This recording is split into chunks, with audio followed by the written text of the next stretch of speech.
get you the updates coming in from the state of Uttar Pradesh, because it's been over 40 years now. Atiq Ahmed, who survived with his criminal background and his activities, but even after his death, Atiq's apologists cannot summon the courage to see him for what he was. Now it has fallen upon victims of Atiq's terror to come out and reveal how they survived his brutal instincts. In one of the cases reported from Lucknow, the resident recalls how the intervention of late Minister Sushma Swaraj helped them save themselves from Atiq's gangsters. Now today, many small businessmen are breathing a sigh of relief, and they have been assured that nobody will call them in the devil's name himself.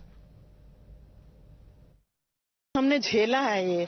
हम लोग यहाँ के अभी 14 लोग आए थे इनके, उन्होंने काफी धमकाया।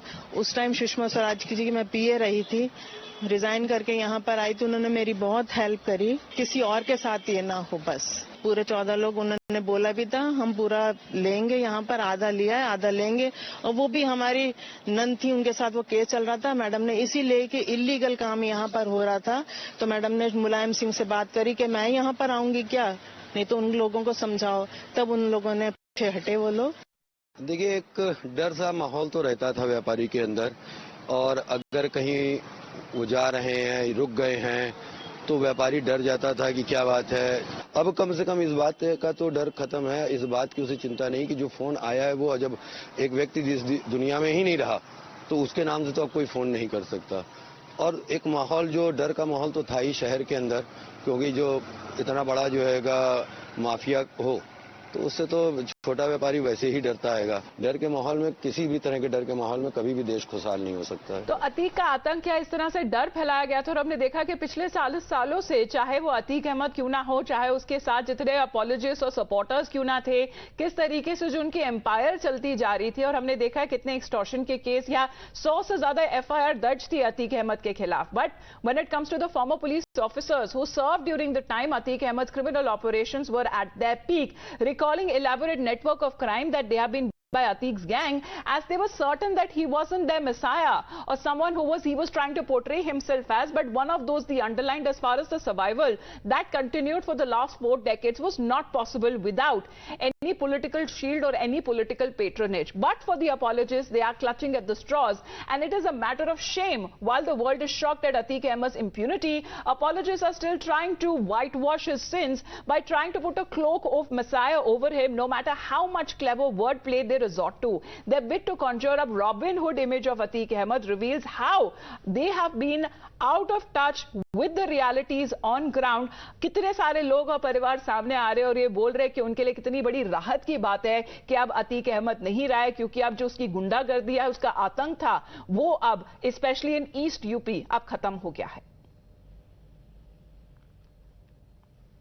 अभी एक केस में सजा हुई है, किसी केस में अतीक अहमद दोष सिद्ध नहीं हुआ, किसी केस में, एक में भी।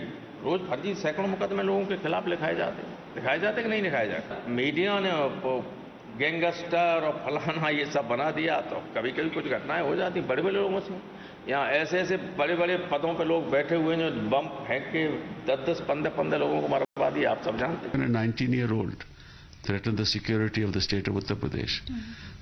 And if you think that he's a criminal, shoot him in the leg so that he can't run away and then prosecute him. But my greater worry is that how does, if there is a murder of the rule of law, we might as well not have a constitution.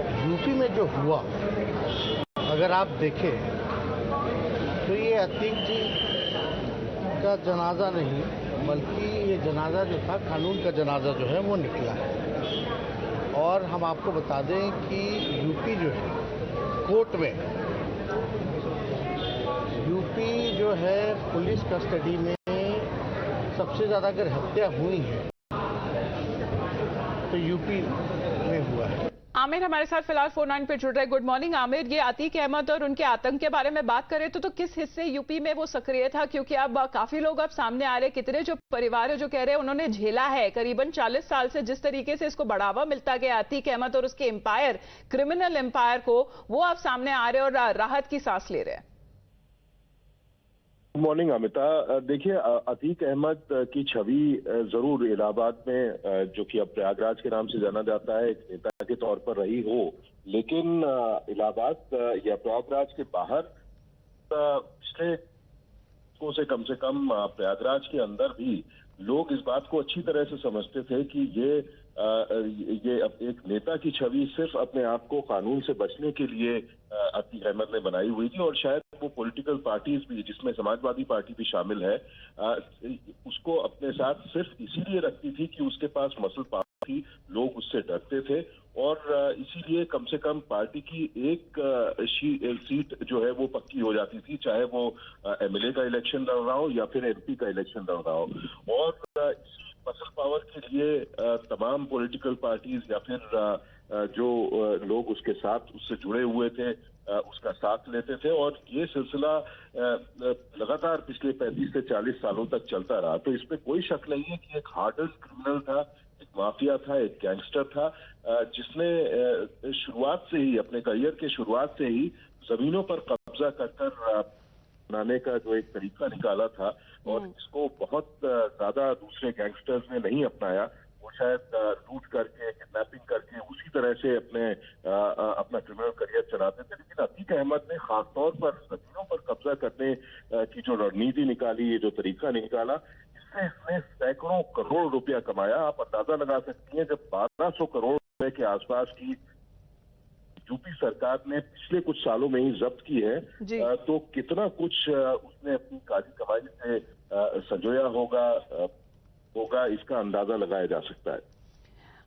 Amir, if we talk about exactly when it comes to those people there, because several of those skeletons are now being unearthed, and the people themselves have been coming out and they have been saying that it has going on for decades, as far as the pressure that was put on them, as far as how they were hounded, that has finally come to an end. Absolutely, there were dozens and dozens of his victims here in Prayagraj itself who did not dare to depose against him in the courts. And why just talk about victims? There were judges as well who recused themselves from hearing cases pertaining to Ateek Ahmed because they perhaps were edgy about their security as well. So witnesses did not come forward. Some of the police department people had also been supportive of him in the past, allowing him space to wriggle out of such cases where he could have easily been prosecuted. All right. Which is why just about 21 days back, it was the first case in which convicted. Otherwise, he had over 100 cases against him. Absolutely. Well, looking at the sheer number of cases as well, now it is being said that there has been a particular letter that he has addressed to the CJI, especially when now he is dead, he is no more.